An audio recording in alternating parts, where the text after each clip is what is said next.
Et si notre réalité n'était qu'une construction, une sorte de programme régi par des lois cachées et influencé par un conflit cosmique invisible? Aujourd'hui, on va tenter de décrypter ensemble le plan de cette fascinante réalité alternative. C'est parti. Alors, pour s'y retrouver dans ce système assez complexe, voilà notre parcours. On va d'abord regarder les fondations, les lois de base de cet univers. Ensuite, on présentera les différents groupes en présence, on explorera la nature de leurs conflits, et enfin, on essaiera de comprendre le chemin d'évolution qui serait proposé. Commençons donc par la base, vraiment le cœur du réacteur. Quelles sont les règles du jeu? Comment les choses prennent-elles forme dans cet univers? Selon cette cosmologie, tout ce qui existe, que ce soit une planète, un arbre ou un être humain, provient d'un plan énergétique, d'un champ morphogénétique. C'est un peu comme une architecture invisible faite de vibrations, un modèle qui donne et maintient la forme de toute chose bien avant qu'elle ne devienne matière. Et le point crucial ici, c'est que l'évolution n'est pas du tout un processus aléatoire. C'est un mécanisme actif. En attirant consciemment des bandes de fréquences de plus en plus hautes depuis un champ unifié, une conscience, et donc sa forme, peut littéralement grimper les échelons et s'élever à travers un système qui compterait 15 dimensions. Bon, maintenant qu'on a posé le décor et les règles de base, il est temps de rencontrer les différents protagonistes de ce qui est décrit comme un conflit cosmique secret. Voici donc un aperçu de quelques-uns des groupes en jeu. Et quand on regarde leurs objectifs, on voit tout de suite un thème récurrent.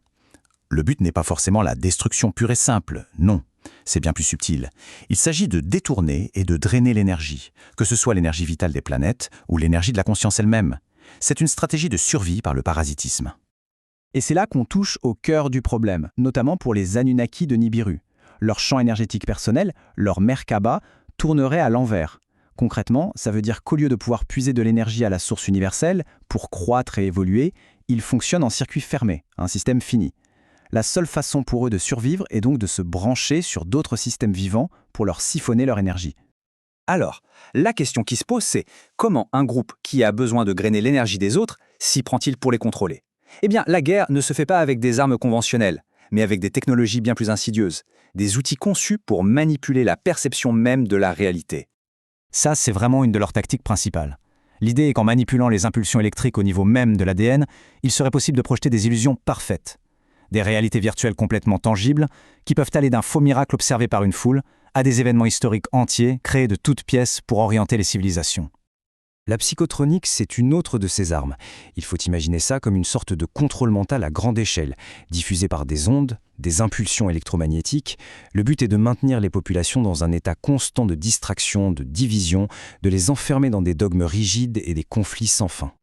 Cette citation qui décrit la stratégie de ce qu'on appelle le gouvernement intérieur résume tout à fait l'idée. Une population qui est distraite, fragmentée, confuse, est une population qui ne se rend pas compte qu'on est en train de lui retirer sa souveraineté petit à petit. Le contrôle par la confusion, c'est vraiment le nerf de la guerre. Et ce qui est intéressant, c'est que même des mouvements qui semblent spirituels et bienveillants sont présentés ici comme des pièges potentiels, des systèmes conçus pour encourager les gens à remettre leur pouvoir à une autorité extérieure, un channel, un ET, un archange, au lieu de le trouver en eux-mêmes. D'accord. Alors, s'il y a autant de faux semblants et de chemins qui ne mènent nulle part, à quoi pourrait bien ressembler la voie authentique d'évolution et d'ascension? Ce tableau illustre parfaitement la distinction. D'un côté, une voie qui est exigeante, qui demande du travail, de l'étude, une véritable connaissance des mécanismes de la réalité pour atteindre une liberté authentique. Et de l'autre, une voie de séduction, pleine de promesses faciles, qui flattent l'ego, qui parle d'amour et de lumière, mais qui, au final, maintiennent la personne dans l'ignorance et la dépendance. La véritable évolution est donc définie comme un processus actif, un travail conscient.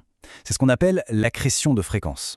Il s'agit d'aller chercher, d'attirer et d'intégrer des énergies de dimension plus élevée pour venir renforcer et complexifier son propre champ énergétique, sa propre structure. Et ce processus n'est pas qu'une simple idée métaphysique, il est décrit comme étant également biologique. En intégrant ces fréquences, on construirait en soi des codes Quilon plus complexes, qui sont un peu comme les briques fondamentales de notre conscience.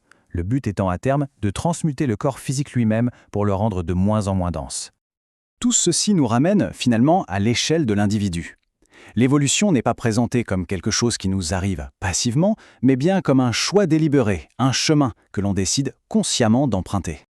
Très concrètement, voilà les étapes de ce chemin. D'abord, l'accrétion de fréquence, donc attirer activement cette énergie supérieure. Ensuite, réassembler ce qui est appelé les lettres de feu, c'est-à-dire recoder son propre plan de conscience originel. Et enfin, intégrer son identité supérieure, c'est-à-dire réunifier toutes les parties de soi qui sont dispersées à travers les différentes dimensions. L'objectif final, le bout du chemin, c'est une forme de transcendance complète. Il s'agit d'évoluer à un point tel que la manifestation dans un corps biologique dense ne soit plus nécessaire. C'est le retour à un état de conscience pure, libéré des contraintes de la matière et du temps. Cette phrase résume parfaitement le thème central de l'autosouveraineté. L'idée que la véritable source de pouvoir, la véritable divinité, ne se trouve pas dans une autorité extérieure à vénérer, mais bien à l'intérieur de chacun. Personne n'a besoin d'être sauvé. Finalement, tout ce système, toute cette cosmologie repose sur une idée aussi simple que vertigineuse. Et si notre conscience et donc notre réalité était une sorte de code source, un programme que l'on peut non seulement lire, mais aussi réécrire. Et si c'est le cas, alors le choix de devenir ou non le programmeur de sa propre existence appartient à chacun. Merci d'avoir partagé ce moment avec moi. Si ce voyage intérieur te touche et résonne en toi, tu as la possibilité de soutenir ce chemin en faisant un don via PayPal. Le lien est dans la description. Chaque don ouvre l'accès à un espace privé réservé aux membres, une véritable source d'inspiration, e-books, vidéos, séminaires et tous les enseignements qui ont nourri ces partages pour t'accompagner plus loin sur ta propre voie. L'accès premium sera activé sous 24 à 48 heures et envoyé directement à ton adresse mail liée à PayPal. Merci de contribuer à cette transmission et de nous aider à ouvrir de nouveaux horizons de conscience.